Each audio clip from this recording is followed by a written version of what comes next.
भारत में 2500 वर्षों से बौद्ध धर्म का वजूद है और देश के हर कोने में बौद्ध परंपरा और संस्कृति फल फूल रही है। लेकिन भारत के टेलीविजन इतिहास में पहली बार नोबल विजडम यानी शराब संगपो के नाम से शुरू हुआ है एक टेलीविजन कार्यक्रम जो भारत की बौद्ध परंपरा और बौद्ध धर्मावलंबियों की ताकत को उजागर करता है। इसी मकसद से पेश है एक और एपिसोड। कार्यक्रम में अगले कुछ दिनों तक आप जानकारी पाएंगे हिमालय क्षेत्र की बेजोड़ पारंपरिक चिकित्सा पद्धति सोआ रिगपा के बारे में।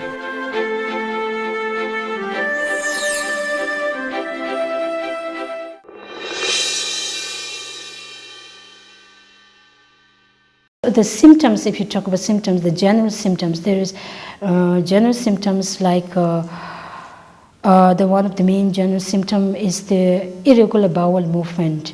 That means you may experience sometimes diarrhea, sometimes constipation, sometimes you will have a too much frequent stool.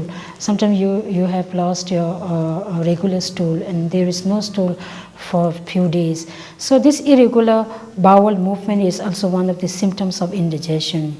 And also there is eructation, that means the belching, too much belching, and you feel uncomfortable soon after you take some food. You feel like something stuck in the stomach and you feel very bloated and uneasiness in the stomach. And also a rumbling in the stomach, rumbling sound in the stomach or grumbling, and sometimes pain also. So these are some of the common general symptom that everybody can easily understand. And also with these symptoms, obviously it disturbs your mind. You feel very lethargy, you feel very weak or very sluggish, that you don't feel like doing anything. You feel very mentally disturbed. So obviously because of this indigestion, you will feel very weak. It's a normal, because degeneration of your bodily constituents that will lead to that your body is not getting the enough nutrients from the food because of the weak digestion. So that all these are some of the symptoms.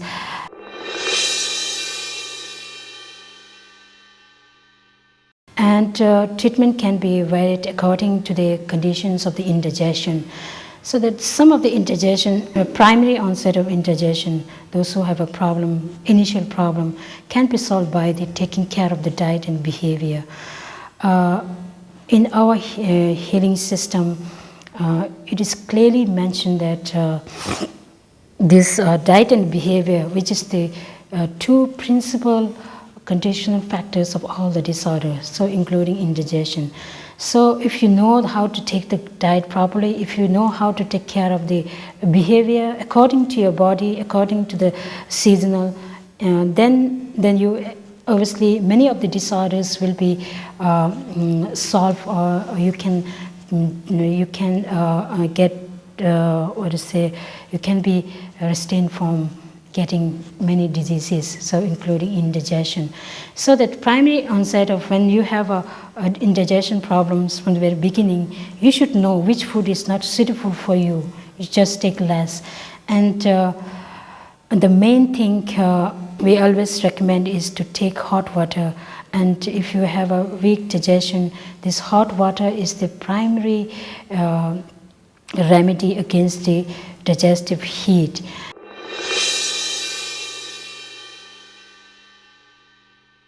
And also we say that indigestion, it is the first ever disorder in this universe, and this hot water, which is the remedy against indigestion, this hot water is the first ever medicine of this universe. So hot water not only helps in indigestion, it also helps in generate body heat. It will benefits for the asthmatic problems, because clearance of too much mucuses by hot water, that makes you helps in also indigestion problems, hiccup, and also it also acts as a precaution for some common cold. It can be also cured a newly developed common cold. So that's hot water. It's one of the best remedy or the best medicine to improve your digestive heat, to cure the digestive that newly developed indigestion problem.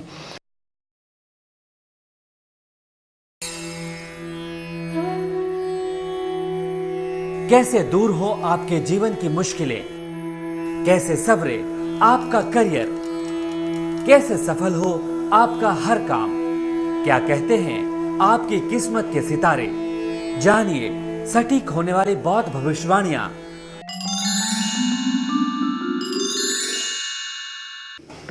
Namaste and Tashi Dilek. 24th November, Wednesday, 18th day of the 10th lunar month. Elemental combination is water-wind. Inauspicious combination, and this brings disharmony and separates friends and relatives. Therefore, do not believe in any rumors and deal well with your friends and relatives in order to avoid breakups. Thurginamko is there. The day is specifically unfavorable for funerals. BT runs from 6:36 a.m. to 5:48 p.m. Therefore, avoid undergoing and performing surgery and thoracic therapies like moxibustion, bloodletting, and golden needle therapy. Bumtong or empty waste is at west direction, so avoid all important activities, especially funeral procession, while facing west. 25th November, Thursday, 19th day of the 10th lunar month. The elemental combination is water-wind. Inauspicious combination, and this brings disharmony and separates friends and relatives. Therefore, do not believe in any rumors and gossip and deal well with your friends and relatives in order to avoid breakups. The day is Shiginamgo, particularly doing prayers and performing rituals for deceased person will not be favorable. Bumtong or empty waste is at west direction, so avoid all important activities, especially funeral procession, while facing west. 26th November, Friday, 20th day of the 10th lunar month. The elemental combination is earth-water. This combination has unfavorable energy to reduce the growth of wealth and property. Indication of theft, robbery, and plundering are there. Disappointment and regret may come if you initiate any productive activities. Chiginamko falls on this day, therefore unfavorable for initiating any activities, especially public gatherings and public meetings. Buntong or empty waste is at west direction, so avoid all important activities, especially funeral procession, while facing west.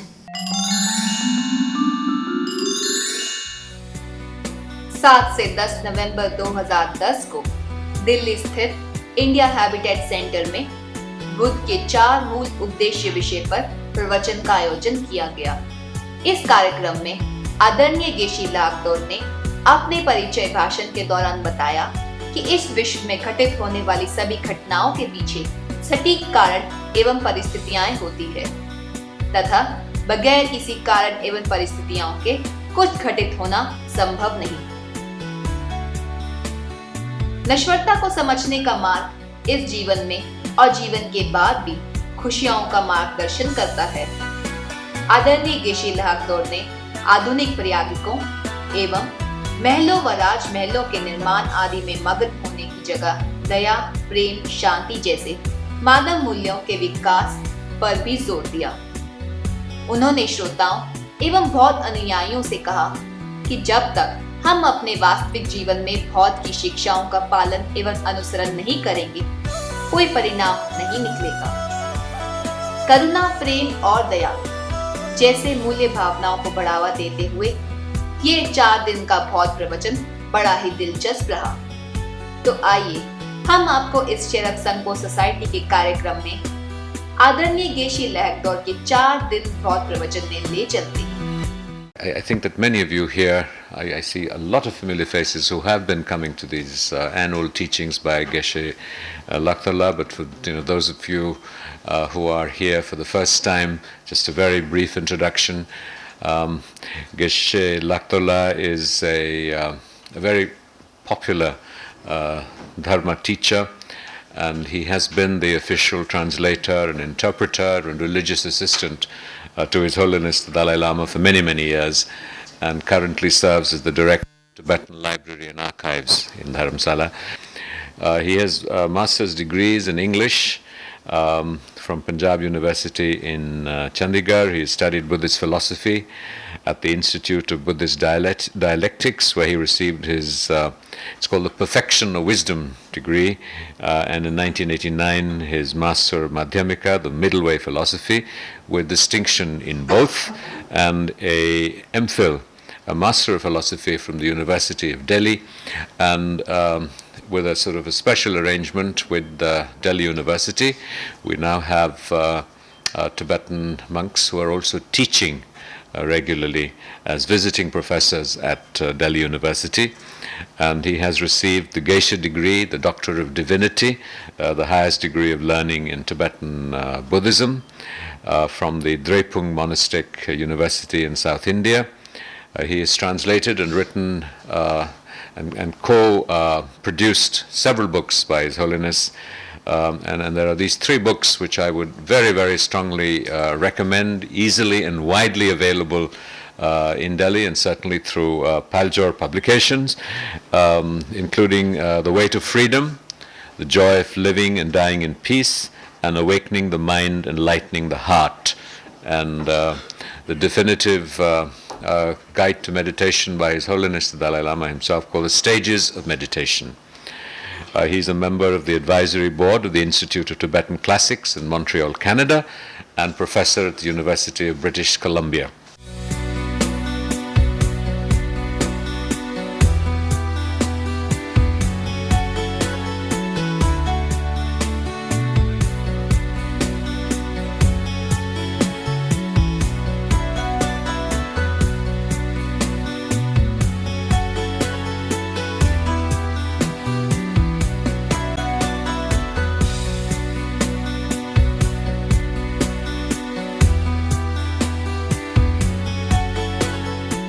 I am very humbled by Rajib's introduction.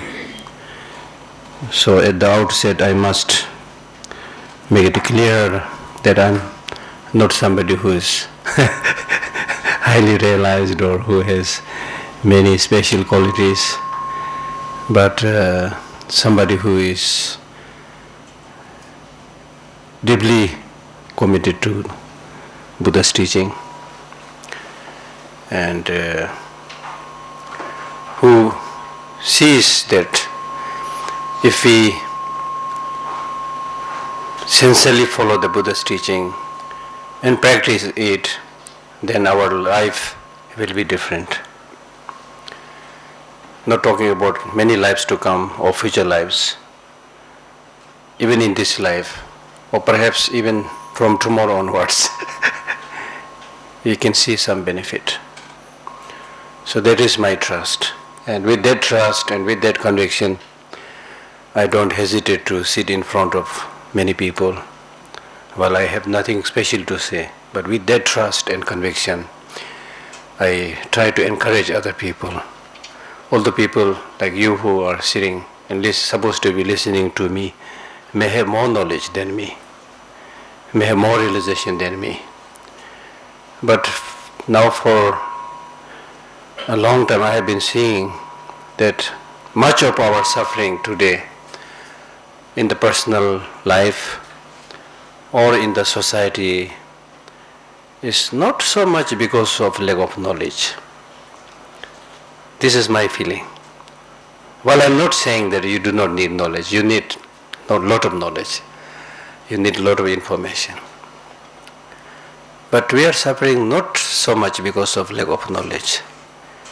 We are suffering because we are unable to live that. We are unable to practice it. If each of us sit down and think what you have learned from Buddhism, what you have learned from your parents, what you have learned from your experiences, you will recall that there are so many things that you know. There are so many things that you have been for a long time thinking, this is how I should be living, you know. That means you know. And we know that, oh, what I did was wrong. I should be doing like this, you see. So you know what you should be doing, but we are unable to do it. There's the problem.